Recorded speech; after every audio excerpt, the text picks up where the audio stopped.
Ok, então boa noite a todos e todas que nos assistem. Muito obrigada por estarem presentes na final do Maria Curupaiti. É uma honra para nós estarmos aqui hoje. Agradecemos a presença de todo mundo. Eu vou apresentar as minhas wins. Meu nome é Luísa Cortes. Eu terei aqui julgando comigo hoje a Carolina Morim, a Jéssica Peixoto, a Marina Saidel e a Daniele. Muito obrigada, meninas, a todas vocês. A moção da final do Maria Curupaiti é: com o infoslide, um admirável mundo novo possui essas características. As pessoas são geneticamente modificadas e condicionadas socialmente pelo Estado para papéis sociais específicos. As necessidades naturais e físicas das pessoas são totalmente sanadas e não há possibilidade de mudar a ordem social. Esta casa prefere um admirável mundo novo ao status quo nas democracias liberais ocidentais. Então, estamos todas prontas? Podemos começar o debate? Gente, eu acho que vocês vão ouvir cachorros no fundo. Não tem jeito, a acústica da minha casa é péssima e tem cachorro na rua. Então, começando. 3, 2, 1. Esta casa prefere viver em um admirável mundo novo, ao invés do status quo das democracias liberais ocidentais. Para a gente entender por que é preferível viver em um admirável mundo novo, primeiramente precisamos dizer quais são os problemas das democracias liberais ocidentais, o porquê elas deixaram de ser uma opção tão viável assim, a ponto de preferirmos mudar para esse admirável mundo novo. Atualmente, nas democracias ocidentais liberais, o que a gente tem é muita desigualdade social. A gente tem uma pequena parcela da população que detém a maior parte da renda, enquanto isso a gente tem uma parcela da população que passa por diversas dificuldades. Pessoas que passam fome, que morrem de frio na rua, pessoas que não têm casa, pessoas que não têm acesso à educação, pessoas que não têm acesso a serviços médicos de saúde. Ou seja, nós vivemos em um mundo em que as pessoas não têm suas necessidades básicas sanadas, onde a maior parte da sociedade não tem as suas necessidades básicas sanadas de forma satisfatória. E o porquê que é importante frisar que esse é o contexto das democracias liberais ocidentais? Porque, atualmente, as pessoas estão, cada dia, passando mais dificuldades. A crise do coronavírus fez com que mais de 10 milhões de brasileiros ficassem desempregados. O fato dessas pessoas não terem acesso à renda prejudica ainda mais as suas condições de vida, tornando a vida dessas pessoas em um estado de miserabilidade.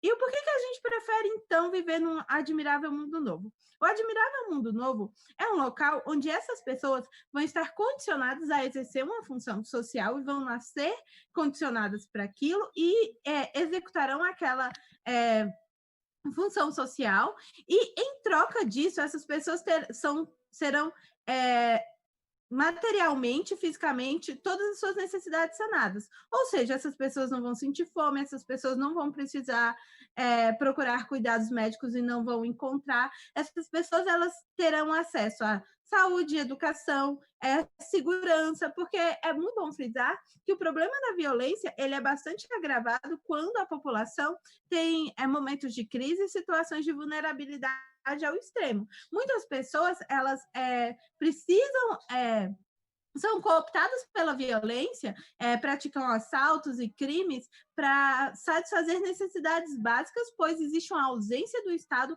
em prover para aquelas pessoas aquilo que elas precisam. E aí a oposição vai trazer, mas essas pessoas serão manipuladas psicologicamente, geneticamente, para aceitar essas condições que elas serão submetidas. Mas o que ocorre é que, atualmente, nós já somos manipulados. Somos manipulados de diversas formas. Somos manipulados pela mídia, somos manipulados pelo contexto social que estamos inseridos, pela bolha social que nos alimenta e alimenta nossas crenças e a forma como vemos o mundo. Então, de qualquer forma, em qualquer sociedade, existe uma manipulação. Tanto a manipulação estatal quanto a manipulação de conglomerados, mídia, algoritmo de Facebook, o que nós vemos na internet, o que nós lemos, o que consumimos, já é uma espécie de manipulação. O que ocorre no Admirável Mundo Novo é que essa manipulação e a forma como isso é feito está às claras. As pessoas, elas saberão o lugar que elas ocupam no Estado, elas saberão a necessidade que elas têm, elas saberão a forma como elas vão viver, e isso é muito mais claro e é muito mais justo do que no status quo. No status quo, as pessoas não têm conhecimento da forma como elas são manipuladas. Elas são manipuladas por fake news. E por que é importante frisar essa parte da manipulação? Porque as pessoas, quando elas optam por viver, o que elas enaltecem nos estados liberais ocidentais é a liberdade, são a autonomia de alguns estados. Só que, por muitas vezes, essa autonomia ela não é verdadeira. Muitas vezes as pessoas elas acreditam que elas têm essa liberdade, mas não. Elas têm vários fatores de coesão social que não as deixam tão livres assim. Então, o que ocorre aqui? Para termos um mundo mais igualitário, um mundo mais justo, um mundo em que essas pessoas elas terão acesso a mais saúde, segurança e educação, que a gente precise abrir mão de uma parte dessa, abrir mão dessa autonomia, abrir mão de alterar a ordem social, nós acreditamos ser benéfico. Por quê? Porque nós acreditamos que a humanidade ela precisa de um novo paradigma, a humanidade precisa de uma nova forma de viver, uma nova forma de viver socialmente. Por quê? Porque o mundo tem recursos escassos, porque as pessoas nas democracias liberais ocidentais, que são, por essência, capitalista, as pessoas pensam em cada vez lucrar mais, em cada vez consumir mais, isso está matando o planeta, e a gente precisa de uma nova forma de que as pessoas vivam em sociedade, que isso seja controlado e que as pessoas tenham as suas necessidades sanadas e que essas pessoas não passem as dificuldades que elas passam no status quo. E, para além disso, o Admirável Mundo Novo é um local onde a ciência e a tecnologia afasta o caos da humanidade, afasta todas as mazelas que massacram grande parte da humanidade. Nós temos, hoje no mundo, a maior parte das pessoas em condições insalubres, morando em favelas, em lugares sem saneamento básico, em periferias sem acesso à saúde, e é muito importante frisar o acesso à saúde aqui. Por quê? Porque a gente está em um momento em que uma pandemia fez com que todo mundo parasse de produzir. Por quê? Porque não é porque a pandemia é muito perigosa, mas porque o sistema de saúde ele não consegue suprir a necessidade de toda a humanidade. Então, essa casa prefere muito mais um Admirável Mundo Novo, mesmo abrindo mão de todas essas autonomias e liberdades. Por quê? Porque vai ser mais satisfatório você ter as suas necessidades básicas sanadas. Vai ser muito mais satisfatório viver em um mundo em que você saiba que as pessoas não morrerão de fome ou morrerão de frio embaixo de viadutos quando o inverno chega nas grandes capitais e grandes metrópoles das democracias liberais ocidentais. Muito orgulho em propor uma mudança no status quo e um mundo em que todas as pessoas tenham tudo o que elas precisam para viver.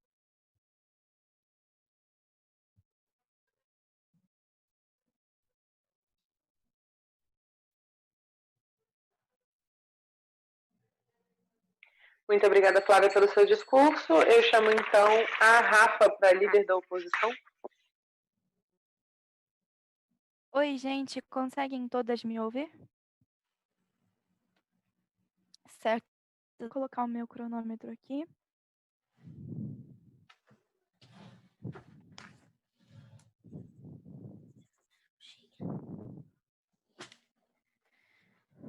Flávia, por favor, se muta aí.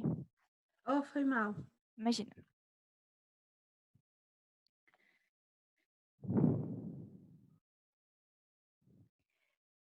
Beleza. Uma coisa muito importante nesse debate é o framing, o enquadramento e quais são as métricas.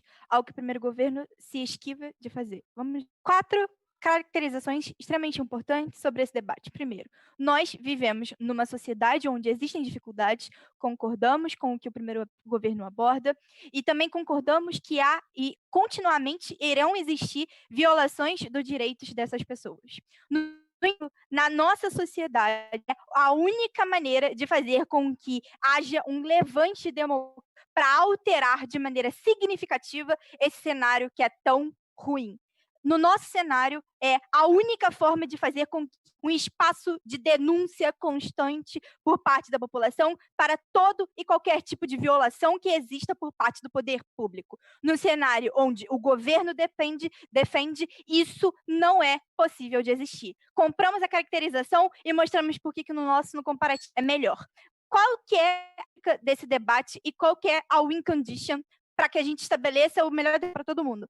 Duas métricas. Primeiro, em que mundo nós temos mais ganhos sociais? Segundo, em que mundo as pessoas são mais livres e felizes? Vamos lá. A win condition ganha quem vence quem mostrar de fato onde as pessoas têm maior liberdade, maior autonomia, maior capacidade de escolhas individuais e ainda assim conseguem ter um espaço de denúncia ativa ao poder que pode ser exacerbado em relação às suas próprias vidas. Refutações ao caso do primeiro governo. Eu falo aqui sobre como nós somos manipulados, sobre como existem problemas sociais, sobre como que a sociedade das liberdades democráticas, principalmente no Ocidente, são totalmente desiguais e onde a ciência e a tecnologia e tem um avanço científico muito benéfico. Ok, Flávia, vamos lá, por partes. Primeiro, nós concedemos que somos manipulados em qualquer cenário. No entanto, a manipulação no cenário de vocês é impossível de ser alterada. No nosso, não. Nós podemos alterar esse tipo de estrutura social, porque o Estado não vai condicionar socialmente a ter algum tipo de papel social específico.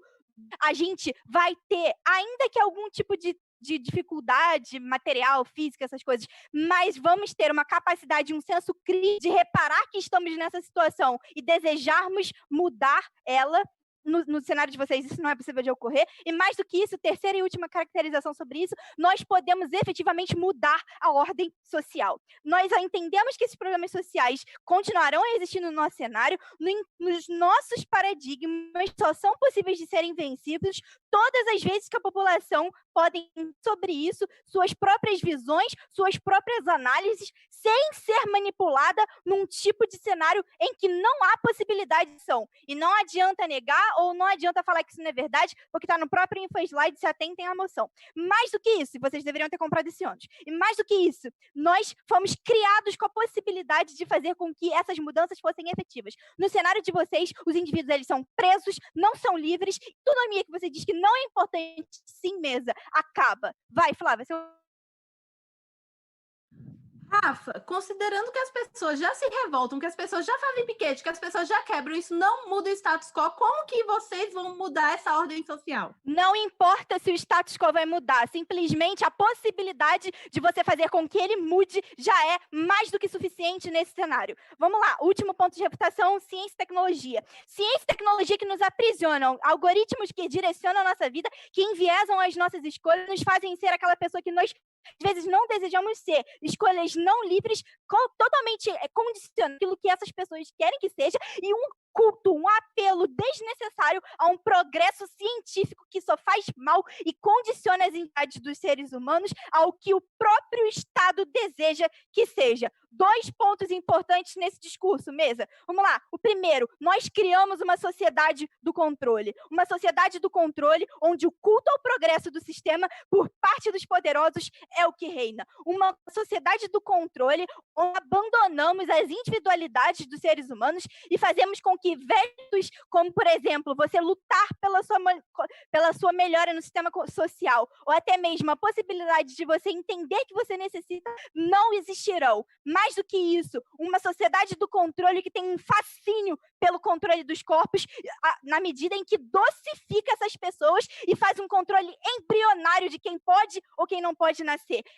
Através desse tipo de seleção embrionária, nós temos uma homogenização de sociais muito graves e até mesmo uma medicamentalização da vida humana. Como, por exemplo, você entender que quem tem síndrome de Down, uma alteração no cromossomo 21, precisa de uma cura embrionária e vai fazer com que haja uma racial para essas pessoas. Depois, você entender que pessoas negras, pessoas que são à margem da sociedade, pessoas que não são consideradas normais no cenário de vocês, serão cada vez mais selecionadas e condicionadas a um tipo de produtivismo racial que faz com que exista uma separação entre raça, gênero, anomias sociais e tratar isso com a melhor forma possível, que é justamente condicionando essas pessoas a terapias ou coisas assim, para tratar com medicamentos que só alteram a cidade individual dessas pessoas de serem livres. Mais do que isso, abre uma margem para um totalitarismo estatal muito grande, fazendo com que essa desumanização da humanidade aconteça via poder público. Isso é extremamente desnecessário, porque nós instrumentalizamos os corpos, nós suprimimos essas identidades e nós moldamos essa população numa em série, tal como o modelo fordista foi, onde a gente criava todo mundo igual, todo mundo padrão, sem nenhum tipo de caracterização importante que faz com que as pessoas percebam e tendem a querer mudar suas realidades. Segundo ponto, mesa, o mundo da barbárie. O mundo onde vocês querem viver é um mundo que afasta alterações democráticas, é um mundo que afasta a possibilidade de mudanças sistêmicas e do que condiciona de forma irrestrita as pessoas a viverem daquilo que elas necessitam sem nenhum tipo de reclamação estatal. Você não lida com problemas sociais importantes, que aqui tem alguns impactos, por exemplo, você melhorar o crítico, você entender a importância da sua liberdade individual, você enxergar desvios e reconhecer que esses desvios precisam ser alterados, você entender que violações existem e que você não pode aceitar o seu destino, ou até mesmo um tipo de alienação compulsória onde o Estado manda em você porta e como você... No nosso mundo, o cientificismo, o materialismo, a desconfiança da razão e o desprezo à dignidade individual, que são efeitos destrutivos do mundo de vocês, não existe. Muito orgulho em me opor.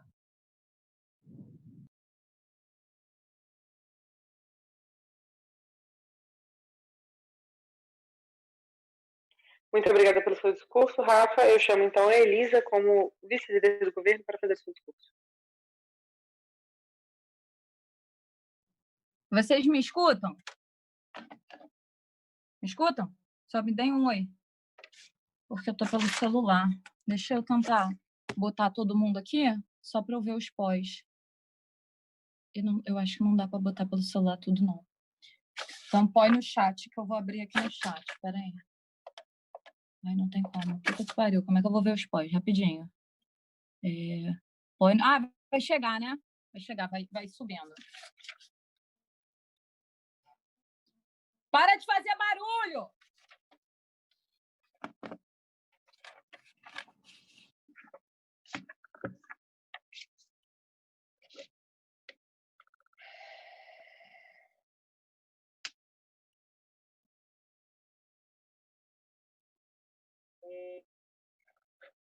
Um minuto, vou começar. Tô nervosa. Respeito. Mesa, a bancada da oposição, eu vou começar com algumas refutações, e o primeiro ponto de refutação que eles falam que no status quo, no nosso status, a gente vai ter preconceito, perpetuação de seletividade, como raça, gênero, justamente por essas anomias que a sociedade considera como um todo algo anormal. Bom, eu quero falar que no nosso cenário isso não vai ocorrer, principalmente tendo em vista que o preconceito, a seletividade de raça, ela acontece através do caos e de valores sociais que são impostos pela sociedade. O preconceito no Admirável Mundo Novo, ele não é ensinado e ele não é perpetuado. Então, se vocês lerem no próprio livro e na proposta que o livro passa, por exemplo, ele fala sobre as diferentes raças. Só que o que ele justamente prega para a gente é que a gente não vai ter esse tipo de preconceito em diferentes raças, porque a gente não vai ter sido ensinado sobre supremacias, de que ou uma raça é melhor do que a outra. E é justamente nesse ponto do preconceito que eu começo a minha argumentação. No nosso admirável mundo novo, todas as pessoas que estão sofrendo de seletividade já no status quo, de terem que ficar em busca de igualdade racial, igualdade social, igualdade de salário, de gênero, de igualdade de sexo e etc. e tal, no nosso status não vai ter, porque todos esses preconceitos, todas essas preconcepções só existem por causa dos valores sociais deturpados quando a gente vive numa sociedade que é caótica por si só, e no admirável mundo novo isso não acontece. Bom, a bancada da oposição, ela tenta pegar um framing falando em que mundo a gente vai ser mais feliz e que mundo a gente tem mais ganhos sociais. Por que a gente tem toda essa busca da democracia e essa valorização da democracia? Justamente porque a gente quer viver numa sociedade perfeita, uma sociedade do qual a gente afasta o preconceito, uma sociedade do qual as pessoas não passem mais fome, uma sociedade da qual as pessoas não morram mais por causa da sua etnia, ou por causa da sua sexualidade, ou por causa da sua moralidade que lhe foi impostas. Então, na nossa proposta, a gente está tendo esses ganhos sociais porque a gente está oferecendo realmente uma sociedade perfeita. E ao contrário do que a bancada da oposição tenta falar aqui, que a gente não está comprando o ônus de não mudança da ordem social, não, justamente, a gente está comprando esse ônus sim. A gente concorda que a mudança de ordem social ela não vai ocorrer, porque é necessário que a gente tenha uma estabilização para evitar o caos. E é justamente o evitar o caos que mantém a designação da sociedade perfeita com essa designação de papéis sociais. Por exemplo, no admirável mundo novo, as pessoas são criadas pelos estados, né, através dos embriões, etc. Desde o nascimento, as pessoas são designadas a desempenharem seus papéis sociais específicos para o funcionamento pleno da sociedade como um todo. Os alfas, por exemplo, eles são criados para desempenharem papéis intelectuais mais massivos. Os betas para outro tipo de trabalho. Os gamas, que são pilar da sociedade, que fazem a sociedade funcionar como um todo, desempenham papéis mais braçais. E por que é importante essa estruturação? Porque para o funcionamento de uma sociedade estável, a gente deve afastar qualquer probabilidade de caos, de infelicidade que gera frustração no indivíduo, pois é através da frustração que a sociedade se destoa de todo um sistema. Um sistema falido, com pessoas infelizes e sem um papel social específico, gera caos, gera desigualdade, gera fome, gera crime, gera barbárie. E é tudo isso que a gente está tentando propor através do admirável mundo novo, que comparativamente a gente diz que as pessoas pararem de passar fome, as pessoas pararem de morrer, as pessoas pararem de sofrer esses preconceitos, é muito mais importante do que o desempenhamento de um papel social. E agora, vamos lá. E as pessoas que querem ser livres, pensar e etc e tal. Bom, na própria InfoSlide, eles dizem que a gente não pode fazer uma mudança do status social, do funcionamento da sociedade do admirável mundo novo. Mas a gente pode perceber que as pessoas que não aceitavam aquele papel social como um todo, elas podiam sair daquele sistema indo mandado para as reservas, que são as denominadas ilhas, que não fazem parte daquele funcionamento social. Por exemplo, o admirável mundo novo, ele tem um funcionamento de Estado igual outros estados que vivem numa ditadura, etc. e tal. Então, para esses indivíduos que não aceitam aquele papel social, ele pode ir embora. Mas as pessoas que querem viver naquele papel social, elas são mais felizes, porque elas se sentem parte da sociedade, elas se sentem parte de um todo, porque elas evitando esse sentimento de frustração que gera descréditos nas próprias instituições públicas, porque a gente tem que parar para pensar qual é o sonho da democracia ocidental liberal. É a gente conseguir igualdade social como um todo. E mesmo que a gente tenha por um lado, o adestramento e adocicamento da população de uma maneira, a gente diz que esse adocicamento é importante, porque se a pessoa ela não desempenha o seu papel social específico, gera um caos. E aí eles fazem toda uma contextualização de que, basicamente, é importante a gente ter um sentimento de nobreza, liberdade, etc. e tal. Agora, vamos parar para pensar assim, uma sociedade organizada, como é que a gente propõe? Ninguém tem oportunidade, ninguém precisa ser nobre, livre ou heróico, porque a gente precisa que as coisas fiquem estáveis para que a sociedade possa funcionar perfeitamente. Se a gente houvesse guerra, se a gente desempenhasse valores morais excessivos que aprisionam o ser humano, se a gente tivesse caos sociais como um todo, a gente precisaria realmente desse sentimento de nobreza, liberdade, etc. e tal. Antes disso, Rafa? Preconceitos não existem no seu mundo porque não existe diversidade. Só existe uma moldagem social e um padrão embranquecido. É muito fácil Muito realmente obrigada, não ter senhora preconceito. deputada. Já entendi. Senhora deputada, como eu já falei para a senhora, não, vocês estão querendo partir de uma premissa falsa e justamente o Admirável Mundo Novo, ele cria embriões em diversos países do mundo. Por exemplo, eles criam nos países africanos e etc e tal. Esse ponto não se sustenta. E eu não vou falar mesmo que se fosse, porque não é. E o preconceito ele é criado através de valores morais. E por que é importante a gente falar justamente desses valores morais? Porque vocês falam de uma manipulação. Bom, aqui no cenário de vocês, ela pode ser alterada. Vamos lá.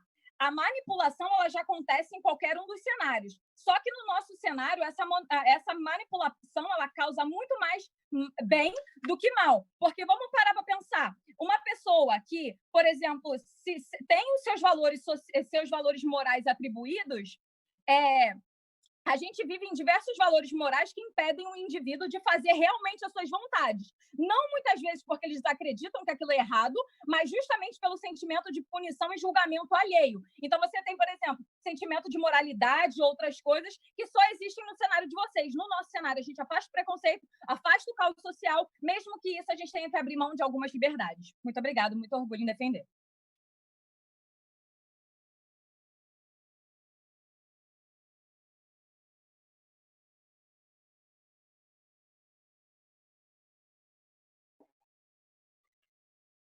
Obrigada, Elisa, pelo seu discurso. Eu chamo, então, a Brenda, vice-líder da oposição.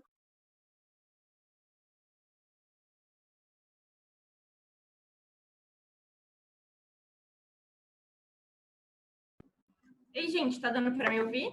Tá tranquilo? Estamos travando? Tem algum problema?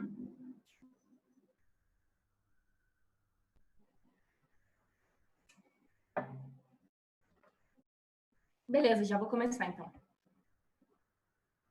Ai, calma aí, cliquei no Explorer ao invés de no cronômetro. Tive que esperar abrir para fechar. Beleza, bora.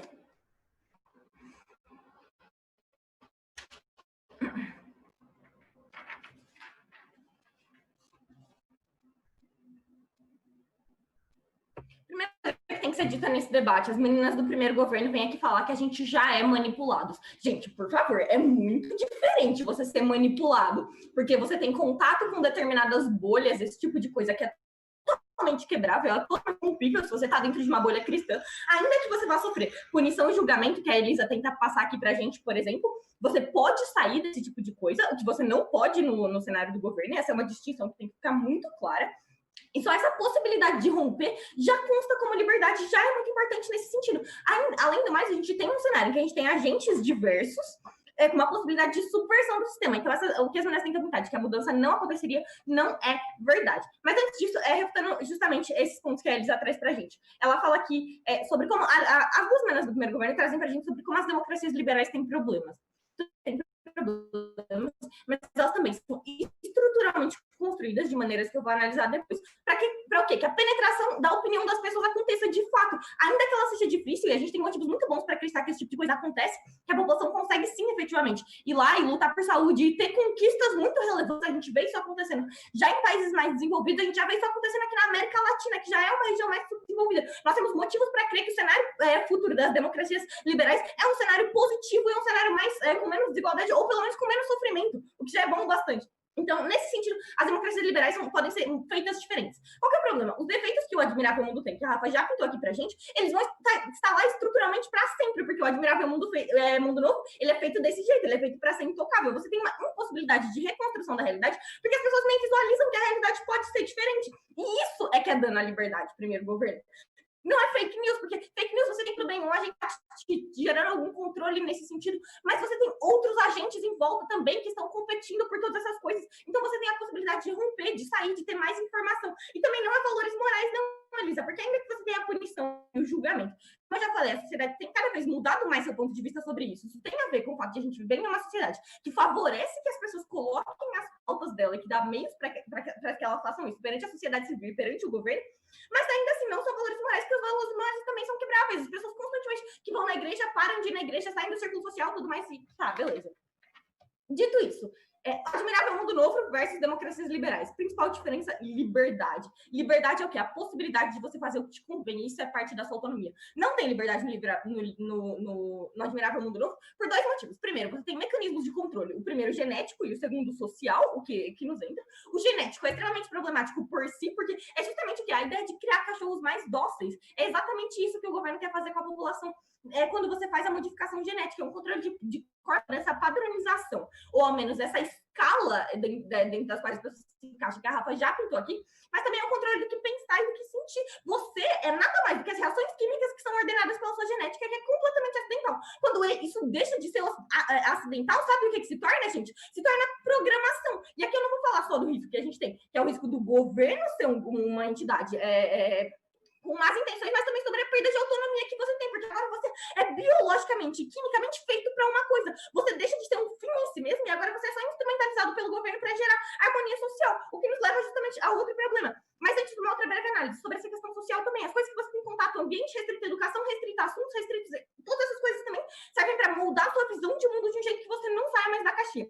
E por que isso é extremamente preocupante? Isso rompe com a autonomia. A autonomia a gente começa a ter na sociedade quando, a partir do momento que a gente olha o outro, reconhece a possibilidade de que o outro também seja um ser racional e senciente, tanto quanto a gente, e ele pede a possibilidade de ter o que ele gostaria de ter, ou seja, liberdade. Isso é que é a ideia de da sociedade, tipo, e isso é a base do Estado e da sociedade moderna, e é extremamente fundamental. Por quê?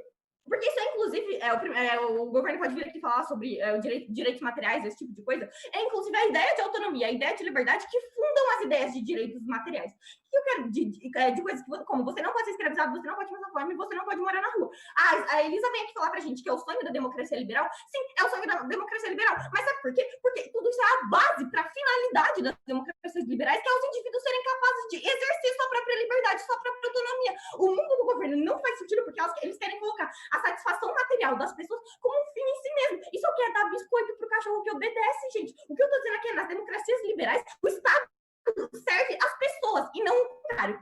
E no Admirável Mundo Novo, não. As pessoas efetivamente servem o Estado. No nosso cenário, em que o indivíduo é o centro e não o Estado, o Estado ganha uma carta branca para fazer o que ele quiser, desde que ele consiga manter a harmonia social. Qual que é o problema disso? Primeiro, porque a gente não quer viver em um mundo sem autonomia, em um mundo em que as pessoas não são mais filhos de si mesmas e não são mais capazes de gozar da sua própria liberdade, do seu direito de escolher, de fazer o que você quiser, mas são meios para uma sociedade harmônica e perfeita. Primeiro, a nova escravidão, só que agora sem fome e sem frio. Da mesma maneira, você é ceifado das suas possibilidades de escolha. Mas mais que isso, se o governo quiser provar, qual que é o problema? Quando você coloca o indivíduo no centro, no nosso cenário, isso é muito bom.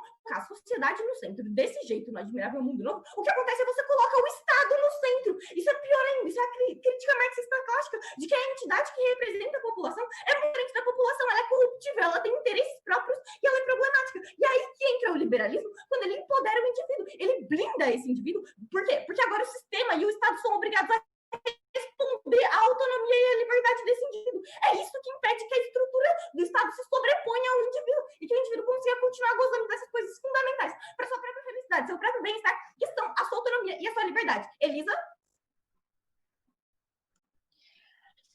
A sociedade perfeita só pode ser atingida através da estabilidade. Precisamos designar os papéis sociais para esses indivíduos, justamente para conseguir essa estabilidade e felicidade. Nós não temos estabilidade no nosso cenário, porque nós temos motivos muito bons para acreditar que o que acontece quando você coloca esse liberalismo, você coloca esse centro no indivíduo, você coloca o indivíduo sendo capaz de gozar de autonomia. O que acontece é, o indivíduo consegue se organizar em grupos e usar o fato de que o Estado serve a ele próprio e usar o fato de que o Estado possui estruturas feitas para que ele consiga colocar sua própria voz, por exemplo, estruturas democráticas, a gente está falando sobre isso, para que o indivíduo consiga se organizar e ir lá cobrar saúde, ir lá cobrar educação, esse tipo de coisa. Então, esse aqui é o melhor cenário. Para encerrar esse debate, Matéria que chega a primeira. Supostamente não existem danos materiais, mas existe um dano à autonomia pesadíssimo, cujos impactos são nesse mundo. As pessoas é que servem o Estado e não o contrário, isso gera riscos de um governo autocrático que não tiver as pessoas, isso ceifa a possibilidade de liberdade e de felicidade das pessoas de perseguirem o que elas querem, enquanto aqui no nosso mundo a gente tem sim pessoas marginalizadas, a gente tem sim pessoas que sofrem, mas a gente consegue efetivamente lutar para mudar isso. A gente tem a possibilidade de conquistas, e isso já é realidade, a gente já tem coletivos, pessoas negras conquistando cada vez mais direitos e tudo isso sendo pautado dentro da autonomia que não existe no governo. Ou seja, acabou o tempo.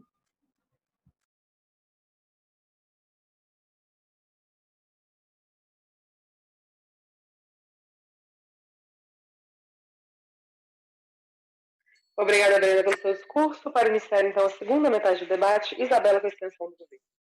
Um segundo, gente. Todo mundo consegue me escutar direitinho? Só dei um ok. Ok? Beleza. Beleza. Gente, eu só consigo discursar em pé, tá? Então...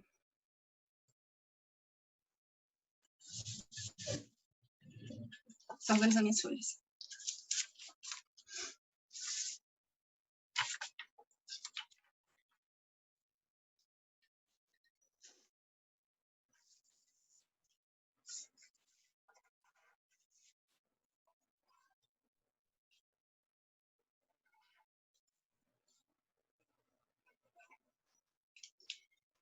Certo.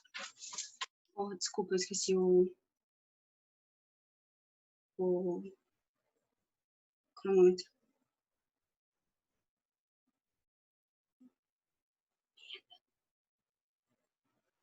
Certo. 1, 2, 3. Beleza, qual é o nosso prêmio aqui nesse debate? A gente vive num mundo desigual, no status quo, num mundo que tem preconceitos, um mundo que tem, enfim, todos os estigmas sociais relacionados a ele, e essa desigualdade, ela tende a se replicar. Por que a gente trabalha nesse cenário muito melhor do que no primeiro governo? Porque... Vocês estão me ouvindo, gente? Desculpa, recomeça. Vocês estão me ouvindo? Ah, desculpa, é porque eu travei. Tem como recomeçar? Relaxa, pausa aí seu tempo, vamos recomeçar, sem problema. Pronto, foi mal. Você tá mais estável agora? Tá sim. Acho que foi alguma impressão minha, desculpa, gente. Não, Posso? sem problema. Quando quiser. Pronto, beleza. Então, qual é o framing aqui nesse debate? A gente vive num mundo desigual, um mundo que tem preconceitos e toda uma estrutura social relacionada a ele. E por que a gente trabalha nessa métrica muito melhor do que o primeiro governo? Porque justamente o primeiro governo, ele trabalha com claims e não explica de fato o mecanismo para que essas coisas possam ocorrer. E por que esse cenário da oposição, ele é muito menos mutável do que o nosso. Na realidade, que ele é muito pouco mutável, e isso já impede as possibilidades de ascensão social dessas pessoas que são o stakeholder mais relevante. Por que eu digo isso?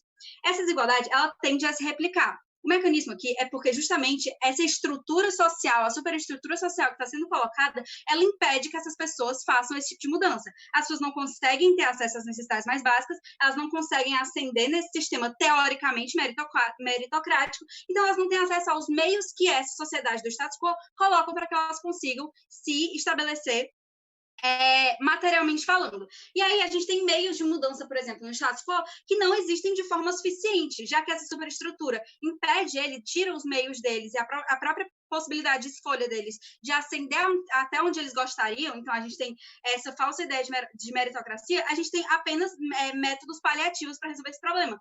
Cotas, políticas assistencialísticas totalmente pífias. Então, assim, a gente não tem meios, de fato, de resolver isso. E as meninas trouxeram uma ideia de demanda, de voz, etc., que a gente teria no status quo. Mas isso é mentira. Isso não resolve de fato. Por quê? Porque todo esse tipo de mudança, ele provém de uma natureza social, como eu mostrei, dessa questão da superestrutura. E só uma mudança na estrutura, de forma extremamente profunda, consegue resolver esse tipo de problema. Aí, respondendo, antes de continuar, o caso da primeira oposição. Por que o controle do Estado, o fato de a gente controlar o Estado, é mais relevante do que essa justiça social básica? E quais os meios no cenário de vocês de resolver esse tipo de problema? Porque a silver bullet que vocês apresentam é a questão da demanda. A gente vai poder fazer demanda porque a gente vai ter liberdade, etc, etc. Sendo que, gente, pelo amor de Deus, quem tem mais demanda e tem a demanda mais urgente não tem voz.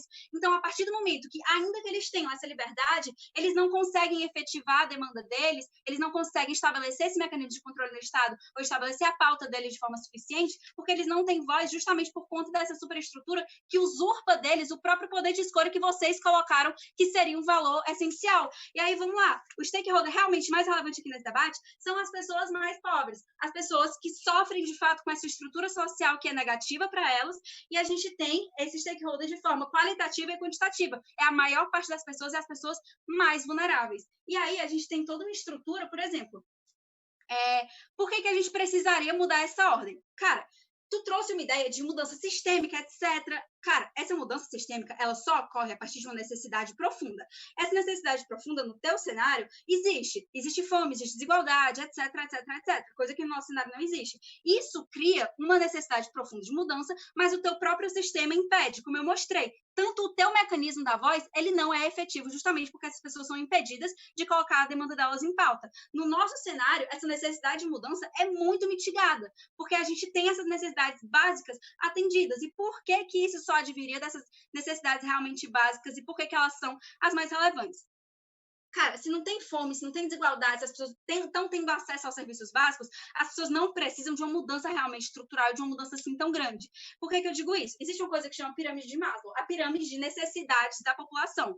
Então, assim, a gente tem na base as necessidades básicas, seja comida, saúde, educação, esse tipo de coisa vai estar sendo plenamente atendido no nosso cenário. Isso é pressuposto desse debate. Se eles têm isso, eles não vão precisar fazer uma luta social intensa a ponto de mudar sistemicamente a sociedade. Então, eles não estão precisando desse tipo de mudança. Quando a gente coloca outros entes acima, ou seja, o topo da pirâmide, aquela não é a prioridade primeira. A partir do momento que uma população tem esses entes necessários, esses entes básicos atendidos, não vai existir tanta desigualdade assim. E aí, tu não me mostra ainda por que essa história de denúncia social é tão mais importante assim do que essa questão de justiça social que é tão básica. Por que que isso é mais relevante? Antes de continuar, Brenda, vai rápido.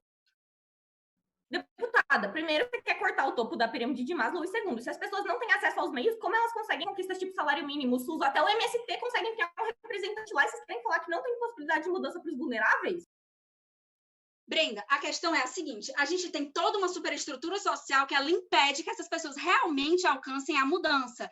Esse tipo de método que você falou são métodos muito paliativos e muito pontuais para, de fato, mudar estruturalmente essa sociedade que só, repito, só com uma mudança profunda realmente resolveria esses problemas. E a gente tem uma ideia de progresso e legitimidade aí. Por que que o Estado ele pode e ele deve fazer isso no nosso cenário? Cara, o Estado ele é eleito, ele tem uma ideia de legitimidade, votação, eleições atrelada a ele. A Júlia vai ressaltar um pouquinho melhor aquele ponto que vocês falaram de uma ideia meio deturpada de eugenia e de que as pessoas seriam homogeneizadas. A Júlia vai responder isso no IP. Mas aí, no Estado, a gente tem um aparato de identificação dos problemas sociais, por ciências, secretarias, técnicos, então a gente tem uma facilidade maior de identificar esses problemas. E, por exemplo, se eu tiver uma falta de profissionais de saúde numa região, eu posso gerar um efetivo humano para atender aquilo ali. Ou problema com uma doença, eu posso criar pessoas capacitadas para resolver esse problema, e a gente vai ter um impacto muito grande aí, que a gente vai levar ao progresso. E aí vocês falaram, vai instrumentalizar as pessoas, beleza, já eu chego nesse ponto. Mas a questão é que a gente vive numa bomba relógio, e a gente vai ter pessoas mais bem direcionadas a resolver esses problemas que são cada vez mais urgentes. E aí a gente tem uma ideia também de que o motor de mudança não é a pressão social, porque a gente tem, por exemplo, a ideia de subversão de mercado. Existe um falso dualismo, tanto na sociedade quanto nesse debate, entre luta social e empoderamento econômico. A partir do momento que a gente empodera economicamente uma população, essa população ela adquire mais voz, a pessoa ela é mais ouvida quanto às demandas dela, porque ela tem um mínimo estabelecido para que ela consiga ter um mínimo de ascensão social, ela tem um mínimo ali estabelecido, como a gente já mostrou. E aí tem o outro ponto de liberdade e tal, que seria, como eu mostrei, um valor mais secundário nesse caso, porque elas nem teriam necessidade de promover essa mudança toda, justamente porque o básico já colocado. Então, a gente traz aqui a métrica de felicidade, que vocês trouxeram e não mostraram porque que isso ia ser melhor no cenário de vocês. A questão da instrumentalização entra justamente aí. No status quo, a gente tem pessoas extremamente frustradas, não sabem seu lugar, não sabem o que fazer. A partir do momento que a gente designa um lugar para elas, a gente tem uma ideia de autorrealização muito maior. E essa autorrealização, ela entra justamente no ponto que eu falei, por exemplo, da própria pirâmide de Maslow. Aquilo vira o topo. A partir do momento que a gente tem a base estabelecida, a gente não tem mais essa necessidade de mudança social e a gente vai passar a se preocupar com autorrealização. Então, nesse cenário, vocês não mostraram por que essa denúncia social ela seria efetiva, por que ela seria mais importante que a justiça social e quais os meios no cenário de vocês de resolver realmente os problemas que existem no status quo.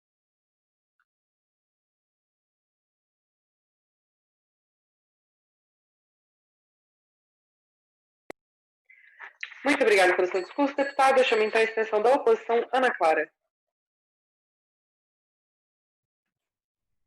Pessoal, todos me ouvem? Beleza? Então, eu já vou começar, só um segundo.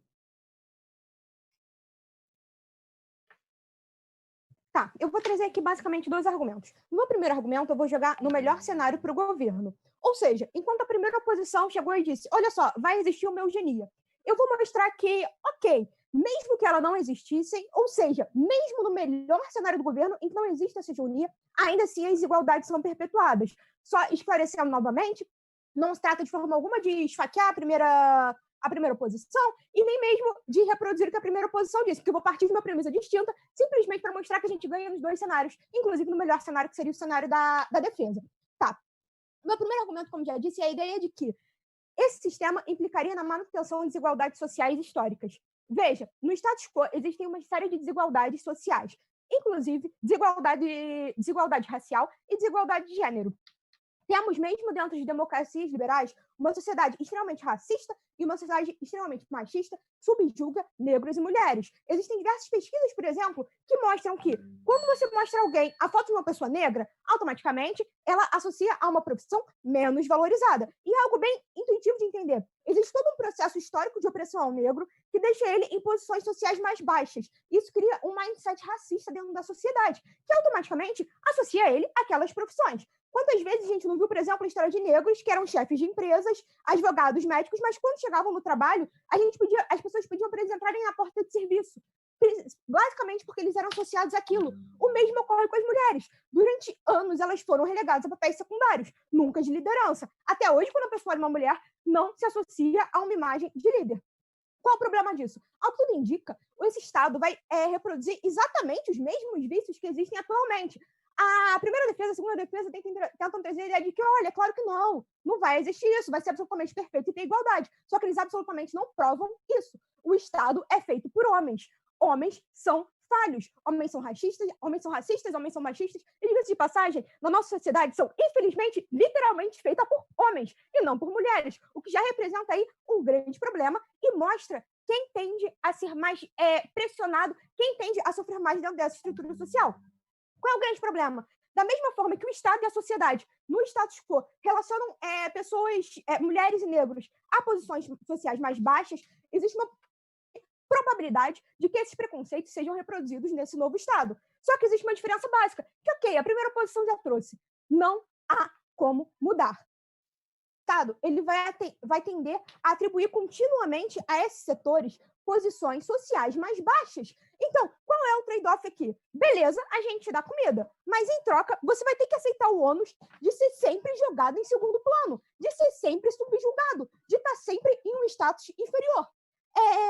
Em primeiro lugar, não faz sentido essa ideia de que o governo tenta trazer para a gente de que, olha só, todos seriam iguais. Como eu já disse, eles absolutamente não provam isso. É bem mais plausível entender que, ok, todo mundo vai ter acesso a serviços básicos, todo mundo vai ter comida para subsistir. Você vai dar ali uma raçãozinha para as pessoas. Só que a diferença é, algumas pessoas vão receber uma raçãozinha que apenas dá para viver. Outras pessoas vão receber comida de verdade. Algumas pessoas vão receber uma casa que somente dá para morar. Outras pessoas vão receber uma casa boa. Dentro de um cenário em que a gente tem um Estado com uma série de vicissitudes, inclusive racista e machista, quem que você acha que vai receber a ração? Quem que você acha que vai receber a comida? Quem que você acha que vai receber o cubículo? Quem que você acha que vai receber uma casa de verdade? Em segundo lugar, essa claim da oposição de que, olha só, a realidade não muda, ela é assim mesmo e ninguém progride socialmente, é uma outra mentira, perdão, que a defesa traz. Novamente, a primeira oposição tenta trazer a ideia aqui de que, olha só, a gente não vai dizer que existe uma possibilidade real de mudar no status quo, mas sim que a mera possibilidade já é o suficiente para a gente tancar esse ônus. Não, o que eu vou dizer aqui é que a realidade social, ela efetivamente muda.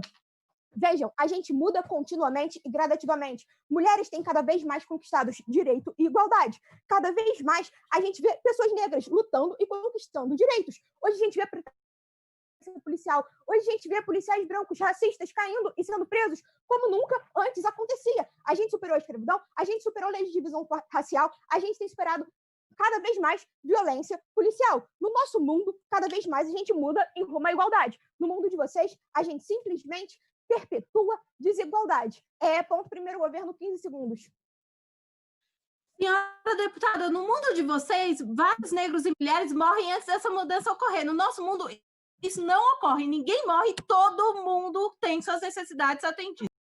Beleza, a gente tão com anos de ter uma desigualdade pequena a curto prazo, que a gente vai conseguir recuperar a longo prazo, do que ter o seu ônus, que é simplesmente manter o mundo desigual para sempre. Daqui a 100, daqui a 200, daqui a 300, daqui a 500 anos, homens negros e mulheres brancas e negras vão continuar a ser subjugados. Beleza. Agora eu passo para o meu segundo ponto, que vai ser uma extensão vertical. A defesa esquece completamente o valor da liberdade. O homem, ele não é um animal qualquer. Ele não quer simplesmente viver, mas ele quer uma vida que vale a pena ser vivida. Na verdade, não só o homem, até mesmo um animal. Se eu pego um pássaro e ponho ele numa gaiola, ele vai ficar desesperado para sair, ainda que eu dê comida para ele. Se eu pego a minha gata e ponho ela durante 24 horas em um quartinho pequeno, com uma comida e com uma caixa de areia, quando eu abrir a porta, eu te garanto que ela vai me assassinar por Isso é muito mais forte. Desde que a gente saiu da natureza e a gente criou uma sociedade, a gente não busca simplesmente comida. A gente quer uma vida que a gente gosta, a gente quer felicidade. Se perguntar para qualquer um aqui, te garanto que ele vai falar que ele não tem como objetivo de vida simplesmente conseguir ter uma comida e um lugar para viver. A gente quer uma vida que vale a pena ser vivida.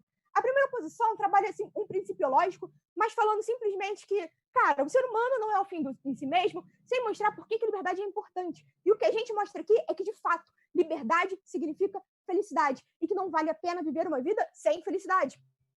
É simples.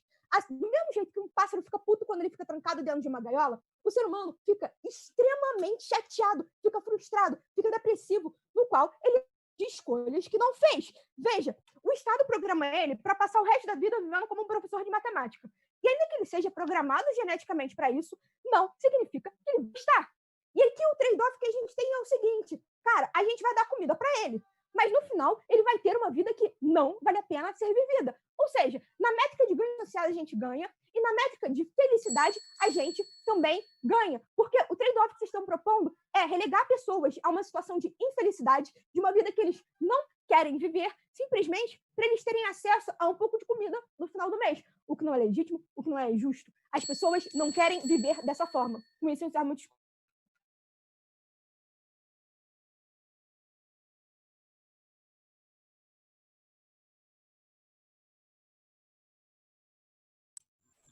Oi. Muito obrigada, deputada. Para encerrar a bancada do governo, Júlia, quando estiver pronta. Tá. Todo mundo me escuta? Eu vou me ajeitar aqui, né? Peraí, só um instantinho. Ok. Tá. Vamos lá. 1, 2, meia e já.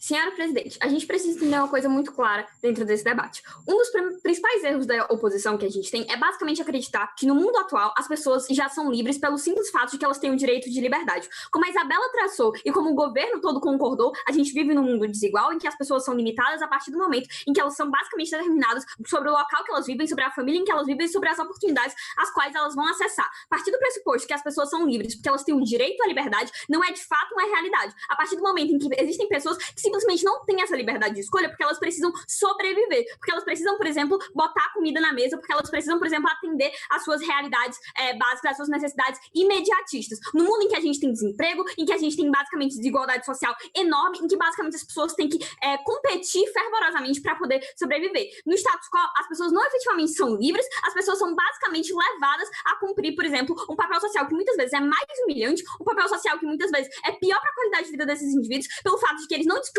por exemplo, oportunidades de ascensão e oportunidades, por exemplo, de estudo, de vida e tudo mais, mas também pelo simples fato de que muitas vezes eles, por exemplo, não têm uma capacidade, digamos assim, como a gente tem no cenário do governo, que basicamente os indivíduos são agraciados com alguma habilidade, com alguma vocação, digamos assim.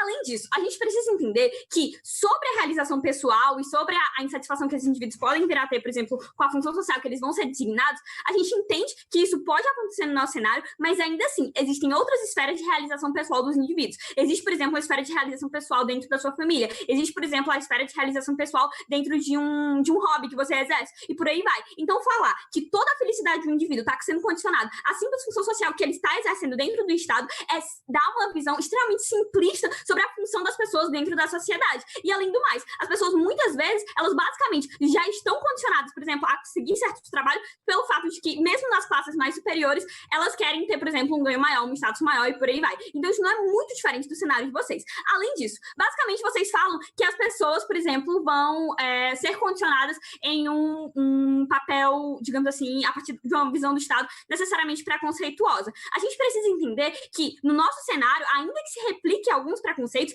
que, assim, honestamente, falar que o Estado é perverso, que o Estado, por exemplo, vai ter que promover uma eugenia, não é muito plausível, mas eu chego nisso depois, mas, basicamente, a gente precisa entender que, no nosso cenário, existe uma possibilidade de empoderamento desses indivíduos muito maior do que no cenário da oposição. No nosso cenário, como a Isabela explicou, a partir do momento em que eu torno essas pessoas que antes eram invisibilizadas economicamente, a partir do fator que, por exemplo, elas tinham empregos piores, a partir do momento em que elas eram um mercado consumidor pior e tudo mais, a partir do momento em que eu faço com que essas pessoas tenham algum empoderamento, que elas tenham alguma relevância, seja para o mercado, e automaticamente isso também se torna relevante para a política, a gente precisa entender que esses indivíduos têm, por exemplo, muito mais poder de voz, muito mais, por exemplo, muito mais as suas necessidades sendo ouvidas. Então, mesmo que a gente não subverta todo o cenário, que não exista, por exemplo, realmente essa possibilidade de mutabilidade social, ainda assim, a gente tem a chance de que essas pessoas não necessariamente vão ser oprimidas para sempre, e no cenário de vocês, a partir do momento em que eu tenho uma superestrutura, a partir do momento em que eu tenho, por exemplo, uma desigualdade social que impede com que as pessoas, por exemplo, de países específicos, de classes sociais específicas, e por aí vai, sejam condicionadas à sua relação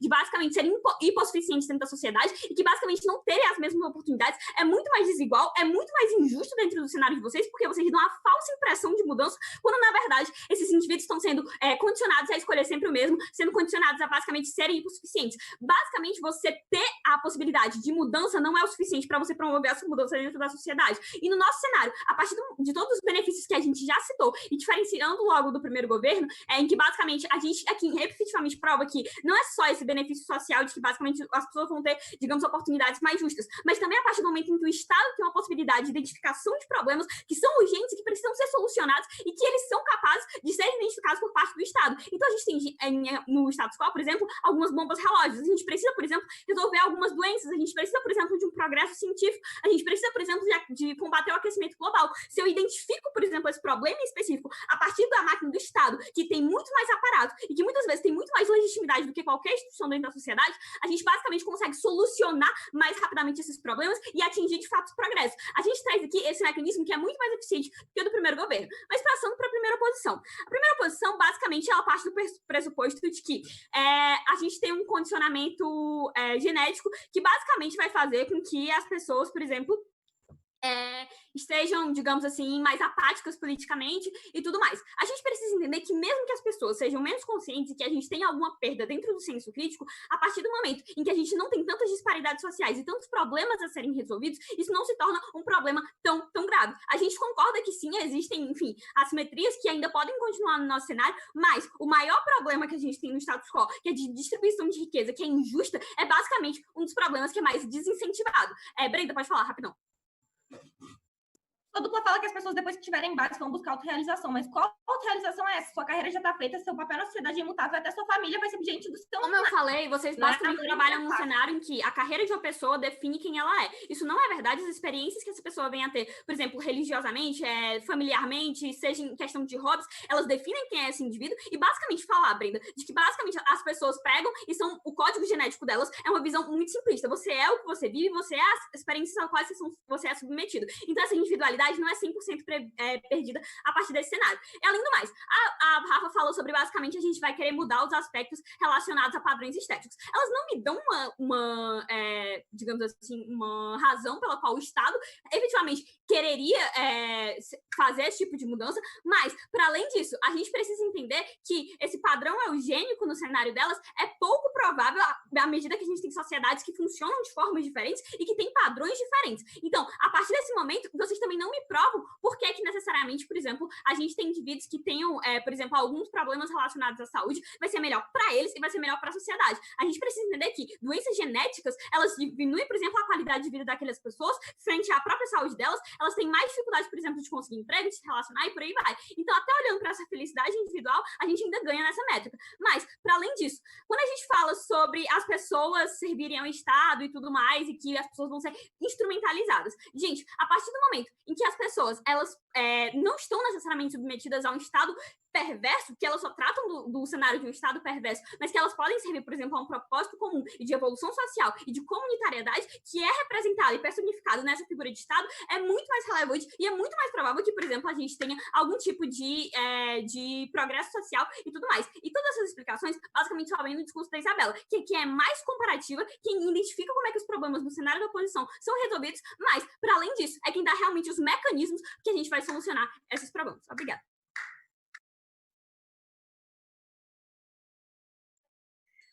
Muito obrigada, Júlia. Agora, para encerrar o debate, Alice com o IP da oposição.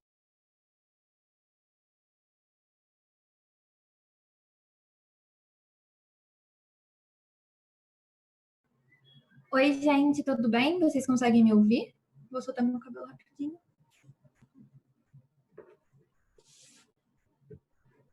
Tá, beleza. Eu vou começar meu discurso em 3, 2, 1. Retomando o que a Ana disse, o Estado, ele não é um ente fictício ou algo que não exista. Ele reproduz necessariamente o quem está no poder. Ou seja, se existe um Estado, ele é controlado por homens. Por homens, pessoas. Em grande maioria, sim, do gênero masculino, mas por pessoas. Ou seja, necessariamente, quando você estiver vinculando essas funções sociais, os papéis das pessoas na sociedade, alguém, um ser humano estará por trás, com toda a sua carga idiosincrática, ou seja, suas vivências, seu pensamento de mundo, e ele estará criando esse novo mundo, submetendo as pessoas ao que ele vê como certo, ao que ele acredita, e essas pessoas não terão a mínima possibilidade de mudança. E aqui eu já falo diretamente com o IP do segundo governo, que fala que ia mostrar depois e não mostra depois, mas vamos lá. Fala que é implausível criar um mundo que reproduza o que o Estado vê como hegemônico. Não é implausível, é o que acontece. Se tem alguém criando, ele está reproduzindo as suas vivências, o que ele acredita como certo, não deu um minuto ainda, e etc. Mas vamos lá, diferenciando da primeira oposição.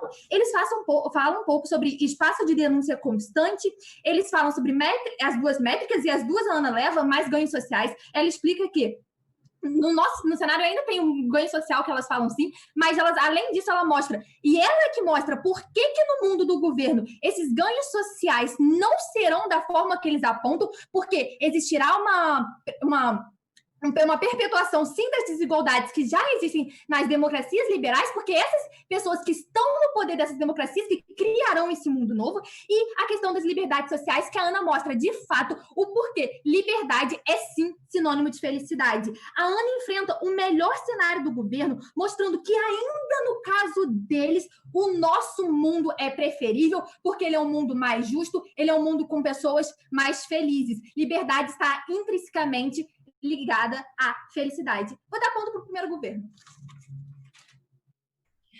No nosso cenário, a gente está obrigando as pessoas a serem felizes na marra. A gente cede que a gente está cerceando liberdade, porque a gente não vai conseguir uma sociedade igualitária sem estabilidade. Tá bom. Uma democracia nunca vai conseguir dar esse Elisa, a Ana já respondeu esse ponto. É sim, liberdade é sinônimo de felicidade. Não adianta você condicionar a felicidade de alguém e falar, seja feliz assim. Se a pessoa simplesmente não quer. Eu entro isso no seu ponto, mas se você determina que a pessoa tem que ser beta ou gama, se a pessoa que foi determinada a ser gama quer ser beta e acha que só vai ser feliz sendo beta, ela definitivamente não será feliz como gama. Entrando no caso do primeiro governo.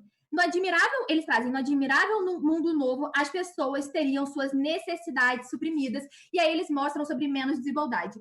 No mundo do governo, as pessoas devem desempenhar funções sociais específicas de forma a satisfazer a vontade única e exclusiva dos governantes que determinaram que elas façam. Percebam, não há escolha, não há opção. O ser humano precisa mais do que ter apenas suas necessidades básicas suprimidas. O ser humano precisa mais do que receber sua raçãozinha e seu lugar para fazer suas necessidades necessidades fisiológicas. Mas vai além disso. A desigualdade existente no status quo das democracias liberais são refletidas no admirável mundo novo. Vejam, o Estado não é um órgão fictício, como eu já falei. Existem pessoas que representam o Estado, e são essas pessoas que têm o poder supremo de decidir, de acordo com suas crenças, suas vivências, o papel que todas as outras pessoas terão que desempenhar para o resto de suas vidas. Isso é extremamente errado, principiologicamente, falando porque o indivíduo passa a ser um mero peão de um jogo imutável que ele não consegue controlar e muito menos dinamizar. O mundo que o governo quer e prefere é um mundo em que você tem acesso ao mínimo e nunca, em hipótese alguma, você sairá do mínimo. Não há ganho com mérito, não há mudança social, não há nada. O segundo ponto dele é sobre escolhas viciadas. Bom, vamos lá, gente. Ainda que no nosso mundo as escolhas sejam eventualmente viciadas, ou sejam moldadas pela mídia, etc., elas geram resultados não viciados. Ou seja, eu posso ter uma escolha viciada de comprar um curso de inglês porque ofereceram no meu Instagram. Só que depois, quando eu tenho o resultado de falar inglês, eu posso, por exemplo, conseguir um emprego melhor. No mundo do governo, não tem, ainda que a escolha seja viciada, o resultado também é viciado. Porque ainda que eu escolha viciadamente fazer um curso de inglês, eu vou continuar sendo beta ou vou continuar sendo gama. Ou seja, no nosso mundo, ainda que as escolhas sejam viciadas, é muito menos viciada. E aí elas falam sobre coisas estáveis. E é exatamente esse o problema. É imutável. As pessoas são condicionadas a estarem naquela estrutura. E uma estrutura social que é assim, e é uma estrutura desigual, como a Ana já mostrou, e só ela mostra isso, não tem como mudar. E aí é o próprio caso do governo, de beta e gama. Bom, se o beta quer ser gama, não há igualdade. Teria igualdade se todo mundo fosse beta. Se existe beta e existe gama, existe desigualdade. E se o gama simplesmente quiser ser o beta, ele não alcançará felicidade. Ele não é livre para correr atrás da sua felicidade, do que ele quer, porque ele está condicionado ao quê? Uma estrutura de poder o condicionou. E aí, além disso, eles falam que quem não gosta do mundo novo vai para a ilha. Eles nem explicam essa questão da ilha, só falam que existe, mas as pessoas nascem designadas a serem aquilo. Não entendo muito bem se ela já nasceu designada a ser aquilo, se a função social é isso que vai trazer paz para ela, eu não sei como que ela vai para a ilha. Mas, entrando no caso do segundo governo, elas trazem um ponto muito bom, é que não haveria necessidade de mudança, porque estaria tudo bem. Mas e se não está tudo bem, há sim necessidade de mudança. E a Ana mostra que não vai estar tudo bem, porque a reprodução de desigualdade continuará existindo. Então, vamos lá. A Ana já mostrou que o admirável mundo novo reproduzirá o pensamento do nosso mundo. Os problemas existirão sim, mas aí, no mundo de vocês, ninguém muda nunca. Você ganha sua comidinha e faz o que eu mando, o que o governo manda. Isso não é certo, logo, isso não é preferível. Para além disso, elas trazem a questão de que quem tem mais demanda tem menos voz no nosso mundo. Vamos lá, mais uma vez, comparando mundos. Comparativamente, no mundo de vocês, essas pessoas não têm voz nenhuma. Além disso, dois errados não faz um certo. Ou seja, não é porque elas têm pouca voz no nosso mundo que tá ok elas não terem voz nenhuma no mundo de vocês.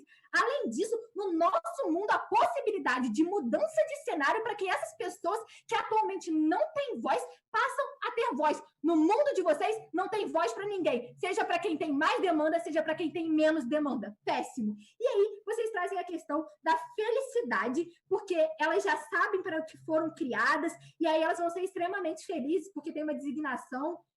Cara, e quem não quer ser o que ela foi designada? E quem não quer ser gama? E quem não quer ser beta? Vocês esquecem completamente dessas pessoas e vocês acham que simplesmente porque outras pessoas designaram elas a serem aquilo, elas têm que se satisfazer a isso e colocar ok, vão ser felizes assim. Não é isso. Liberdade é felicidade e o nosso mundo é preferível porque há mudanças. Obrigada, gente.